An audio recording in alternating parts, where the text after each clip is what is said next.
Alright guys, we have got confirmation that Oikawa, the UR version, will be the next UR character on Global, which to be honest wasn't that surprising. I know a lot of people were expecting Bakuto, but I have always mentioned in my previous videos, in the Taiwan version, Oikawa came before Bakuto, so it could have went either way.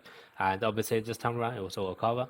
It doesn't really mean we'll be following the Taiwan schedule. Global could also end up doing their own thing, but so don't plan too far ahead, alright? As of now, all we know is Oikawa next.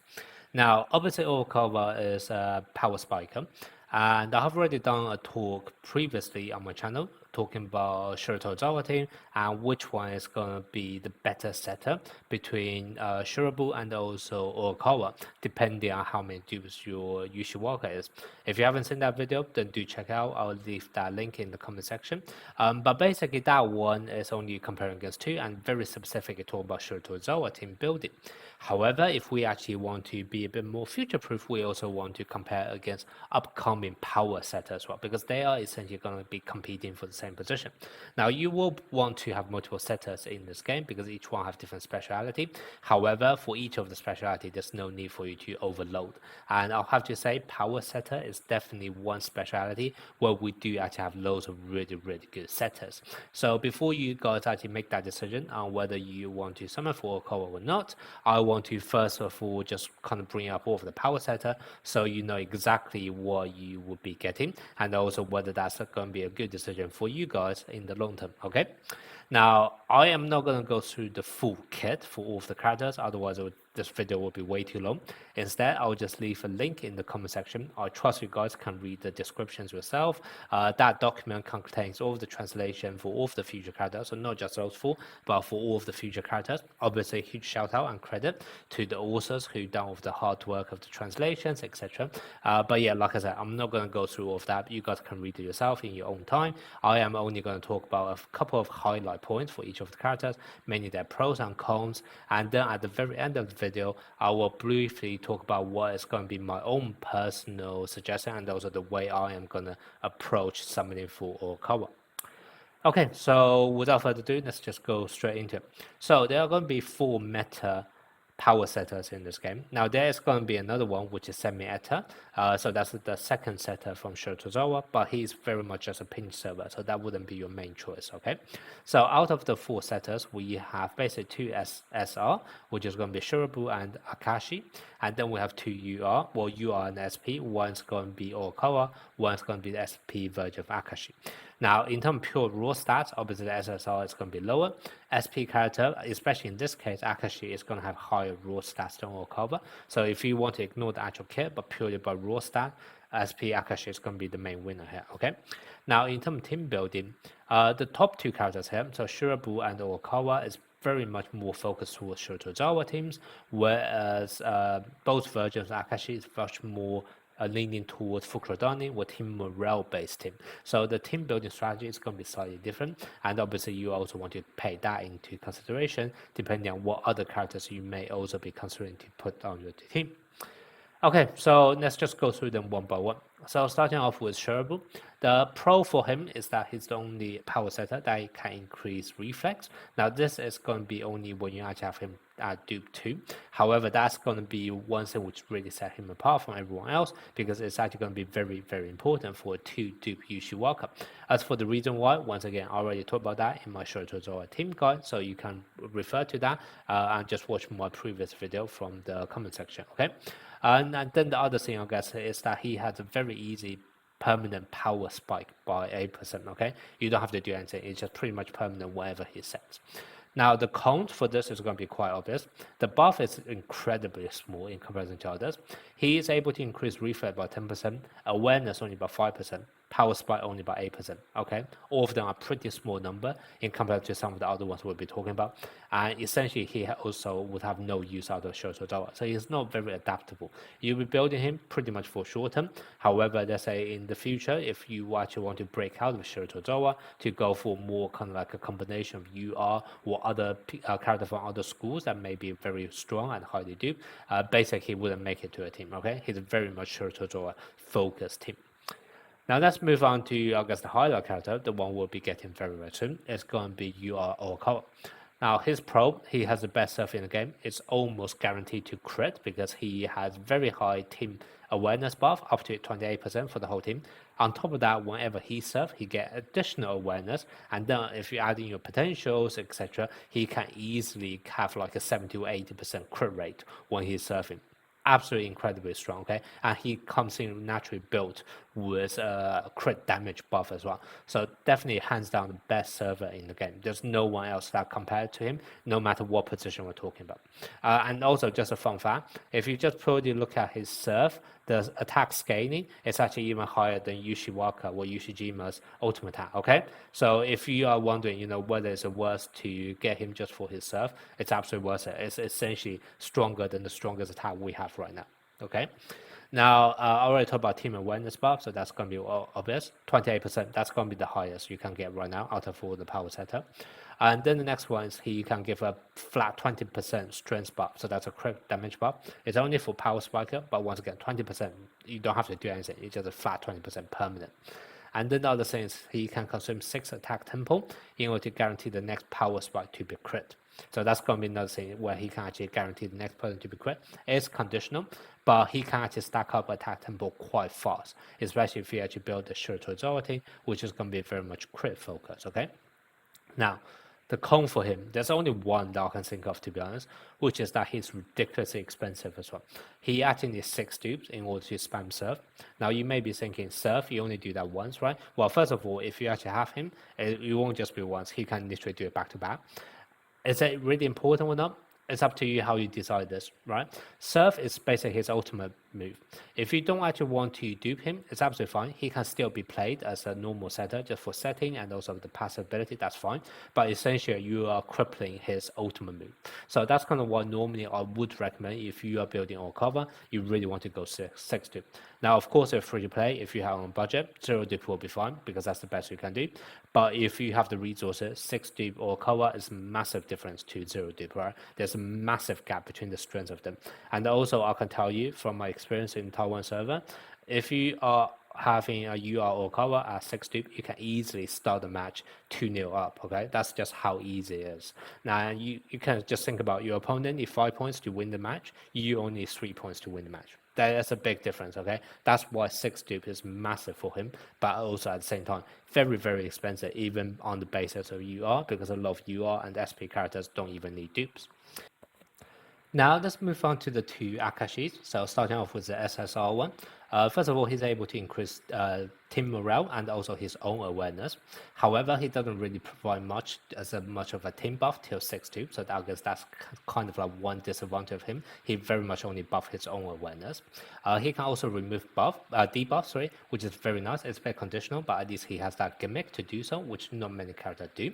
And then other thing, which is I guess is his main trait, is that whenever he sets his crit, then the following spike is guaranteed to be a crit as well, which kind of works very nicely with his own kit, where he only increases his own awareness. And that's kind of the whole gimmick with him, where you actually just build himself by himself with very high crit rate, and then it actually allows you to free up the crit rate potential from the rest of the team, because now the rest of the team can just be built with crit damage or flat power, etc., and don't actually have to worry about stacking up crit rate, because Akaashi can force them to crit as long as he himself is able to crit.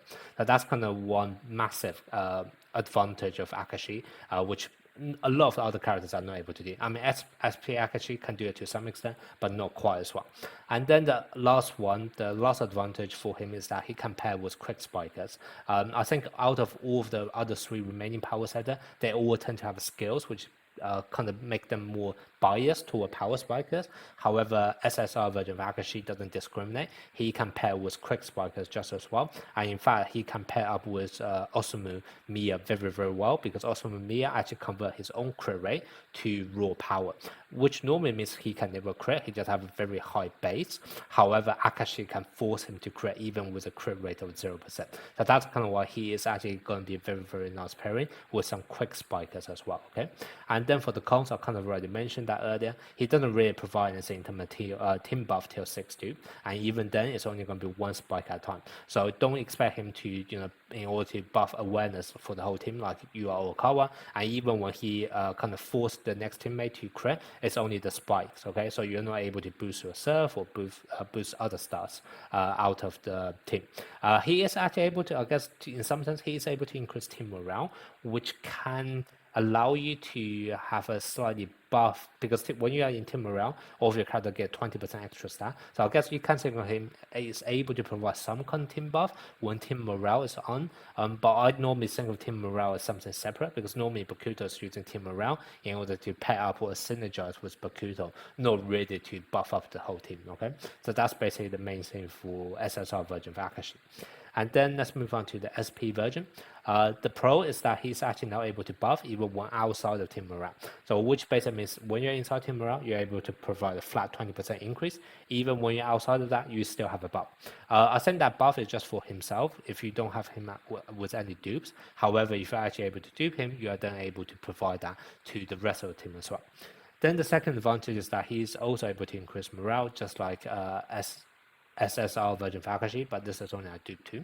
And then the next one is kind of like a twist in terms of what Akaashi is able to offer in terms of guaranteed crit. So first of all, he's able to provide himself a 70% self-crit buff. Now, this is not going to be happening all the time, so you do need to manually play it. Well, not manually, but you do need to play around in order to actually trigger it with the right condition, etc., on the team morale awakening, etc., and also have enough stacks. But that's a whooping 70%, okay? If you add in the potential, he can easily guarantee crit whenever he sets or when he do like set a dump, etc. And then he is also able to buff that awareness to the next spiker, and basically depending on how much crit you have, that just gets transferred to the next spiker. So essentially, I guess to some sense, it's exactly same as the SSR version of Akaashi, because when he's able to crit, he's able to transfer his like almost 100% crit rate to the next spiker as well. Now, power spikers are almost guaranteed to crit because it's actually transferred like almost the entire crit rate. However, when it's quick spikers, you don't actually transfer the whole thing, you only transfer a portion of it. So in that sense, SP Akaashi is going to be slightly biased toward power spikers. However, even having said that, he is able to boost quick spikers to some extent, just nowhere near as strong as what power spikers will end up getting. Now, in terms of disadvantage for him, first of all, his ult is a setter dump, which vast majority of the time you don't really want to use too often. It's a pretty nice setter dump because it actually allows him to reduce the cooldown of his set move. So it's definitely a nice one, but once again, normally you would prefer to use other people's attack, other characters' attack, rather than the setter dump from the setter, okay? And then the second disadvantage is that the crit buff is not guaranteed.